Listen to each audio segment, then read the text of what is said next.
All right, in section 8.3, you are going to be solving right triangles. What that means is you are going to find all of the pieces that are missing in a right triangle.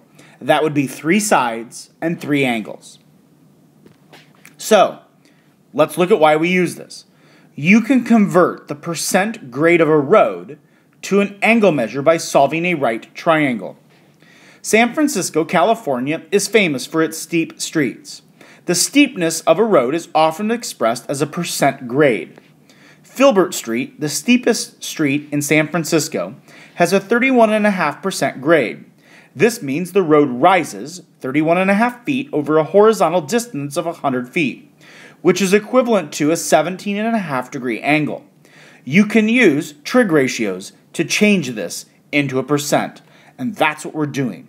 You're going to take a ratio of a triangle in which you do not know the angles to find that angle degree.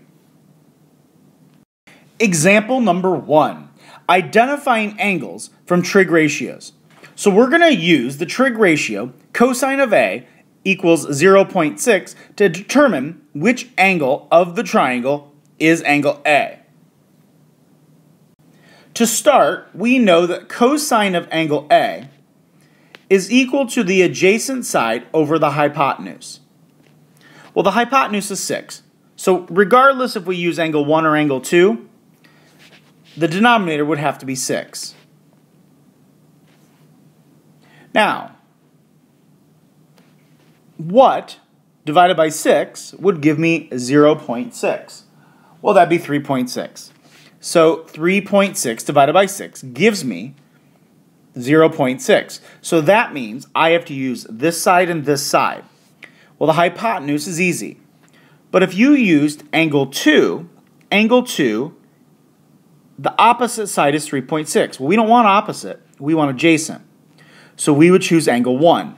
Angle 1, the side adjacent to that is 3.6 divided by the hypotenuse of 6.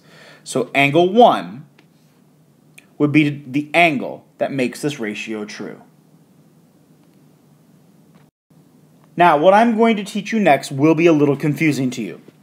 The more we do this, the easier it will get, and I'm going to go over a few examples at the beginning of class tomorrow. In lesson 8.2, you learned that sine of 30 degrees was equal to a half. Conversely, if you know that the sine of an acute angle is a half, you can conclude that the angle measure is always 30 degrees. This is written as inverse sine of 5, or a half, 0.5, is equal to 30 degrees. Now remember what I told you. We always take sine of 30. We always put the angle measure next to sine. But notice this. If we move it over to the other side, I'm going to do it this way.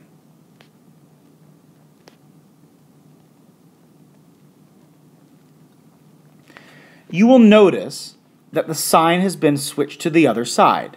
This is called inverse sine. Remember back in like 5th grade, 6th grade when you started solving equations and you did something called inverse operations. For example, if you did 5x equals 10, this is obviously a multiplication of 5, times 5. The opposite of timesing by 5 or multiplying by 5 is dividing by 5. So the inverse operation was doing division. The same thing is true here. You're going to start doing inverses or inverse operations of trig ratios. So here's a very, very important box. If you know the sine, cosine, and tangent of an acute angle measure, you can use the inverse trig functions to find the measure of the angle. So if you had sine of A equals x, that's the same thing as the measure of angle A equals the inverse sine of x. And the same thing is true for the remaining ones. Now, this is how you read it. The expression, and then it says sine like -1 of x, is read the inverse sine of x. It does not mean 1 over sine of x.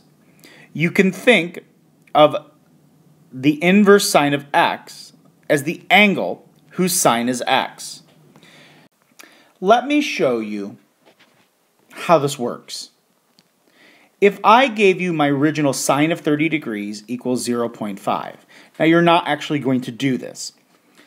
If you wanted to get the 30 degrees by itself, if you are solving this for 30 degrees, the sine has to go to the other side. And that's when you do the inverse. So that's when you do the inverse of inverse sine of 0.5. So when you have to separate the trig ratio, the trig like sine, cosine, or tangent, from the angle measure, that's when you do inverse sine, cosine, or tangent. Now, you don't need to write this down, but in your calculator, if you would find the inverse cosine of a half, inverse sine of 45 hundredths, and inverse tangent of 3 2/10, you just plug it in just like this. There is a button on your calculator where you can actually punch in inverse sine, inverse cosine, and inverse tangent. Using given measures to find the unknown angle measures or side lengths of a triangle is known as solving a triangle. To solve a right triangle, you need to know two side lengths or one side length and an acute angle measure. So if I say solve the right triangle, you have to find all of the missing pieces. So in example 3, we want to find all of the unknown measures. We're going to round lengths to the nearest hundredth and angle measures to the nearest degree. I cannot stress this enough. Do not round until the very end. Do not round until the very end. Here's what I always did when I was a student learning trig ratios. I went through and did this. The measure of angle A, the measure of angle B, and the measure of angle C. I let those be equal to whatever I need to find. And then I need to know the lengths of AB, BC, and CA or AC. So I actually just filled in the blanks. So what do we know right now? We know the measure of angle B is 90 degrees. We know that the length of AB is 7.5 and the length of BC is 5. Now, there are many ways you can do this. I can do many things. You will be using different ways of trig ratios and Pythagorean theorem. So the first thing I'm going to do is to use Pythagorean theorem. Because why use trig ratios when I can use Pythagorean theorem just as easy?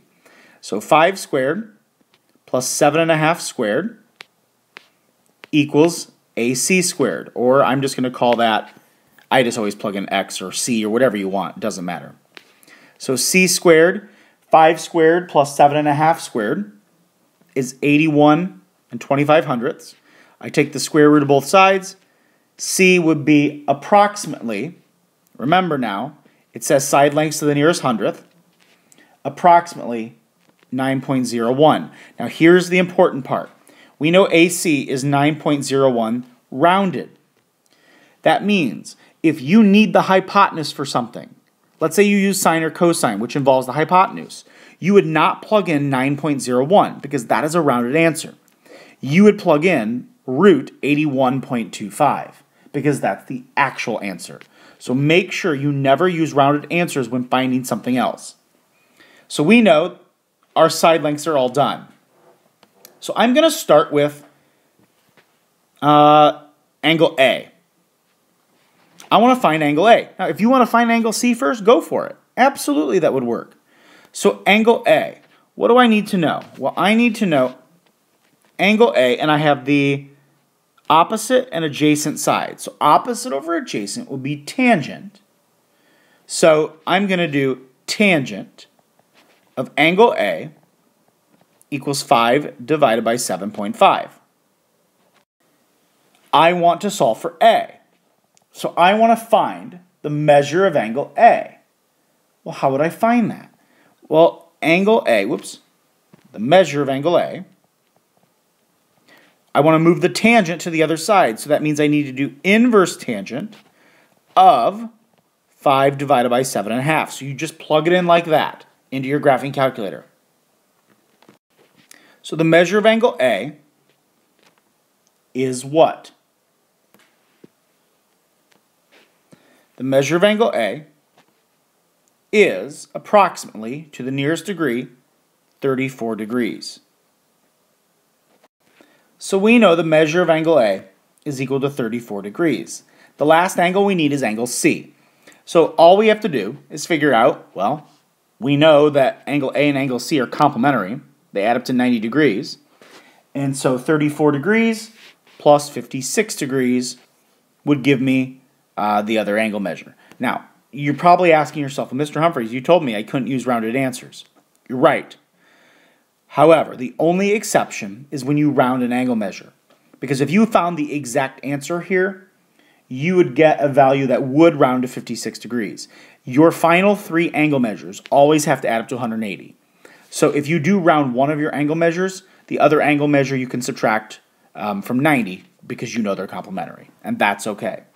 So here are all 6 measures of that right triangle. Now, it is incredibly important to understand that you can actually solve this other ways. You can solve this other ways. Let's say you did tangent of C first. And you started here. And you did opposite over adjacent. And you did 7.5 over 5. And then you found the measure of angle C by doing inverse tangent of 7.5 divided by 5. If you did that, the measure of angle C, you would get is 56 degrees, the other angle measure. So there are many ways to do this problem. Example 4, solving a right triangle in the coordinate plane. So here are 3 vertices of a right triangle. And I've already drawn the graph here. You want to find the side lengths to the nearest degree and the angle measures to the nearest degree. First thing I'm going to do is write in what I know. Well, I know that's a right angle. I know that because these sides are vertical and horizontal, I can just count the distance. Otherwise, you would have to use the distance formula. So 1, 2, 3, 4. And 1, 2, 3, 4, 5. And this is K, this is L, this is J. I'm now going to write all of the information that I need to find. So I've written down everything I know and everything I need to find. Step 1, I'm going to use Pythagorean theorem. Now if you don't want to use Pythagorean theorem and you want to use the distance formula to find the hypotenuse, that absolutely would work. So let's see, JL, which I'm going to call C squared, would equal 25 plus 16, because that's 5 squared plus 4 squared. That gives me C squared as 41. So we know that JL is the square root of 41. Now I want to round that to the nearest hundredth. So the square root of 41 gives me approximately 6 40/100ths. Next, find one of the angle measures. So I'm just going to show you how it will work this way. I can do whatever I want. I could find J, I could find L, I can use sine, cosine, or tangent. It honestly does not matter because you have all 3 sides. So I'm just going to say L. Let's find L. And I want to find sine of angle L. Sine is opposite over hypotenuse. Opposite over hypotenuse would be 5 over root 41. Now notice I did not use 6.40 because that is a rounded answer. And side lengths, we never want to use rounded answers of. So side lengths, rounded answers are a no-no. So side L equals 5 divided by root 41. So I need to get rid of the sine. So the measure of angle L is going to be inverse sine of 5 divided by root 41. So we get approximately 51.34, etc., etc. So the measure of angle L would be 51 degrees rounded to the nearest degree. Now if we add those up, subtract from 180, or you just take 90 minus 51, you will get the measure of angle J as 39 degrees. So the measure of angle J is 39. and we found all 6 of our missing measures. Let's now use application problems. San Francisco's Lombard Street is known as one of the crookedest streets in the world. The road's 8 switchbacks were built in the 1920s to make the steep hill passable by cars. If the hill has a percent grade of 84%, what angle does the hill make with a horizontal line? Round to the nearest degree. Well, if we know it has 84%, 84% can be written as a ratio of 84 over 100. That means slope. Slope is your percent grade. Rise over run. So we know we have a triangle, and rise would be 84, run would be 100. So we want to know what angle does the hill make with the horizontal line. So that means this angle right here is what we need to find. So look at what I have. I have, and let's just call that angle A. I don't know. So I want to find the measure of angle A. I have the opposite and adjacent side. So opposite and adjacent will be tangent. So tangent of angle A would give me opposite divided by adjacent, which would be 84 hundredths, which you obviously could simplify 84 hundredths if you wanted to. So angle A, the measure of angle A, would then be inverse tangent of 84 divided by 100, which, if you found the approximate value, it would be about a 40-degree elevation. And there's your answer. It's approximately 40 degrees.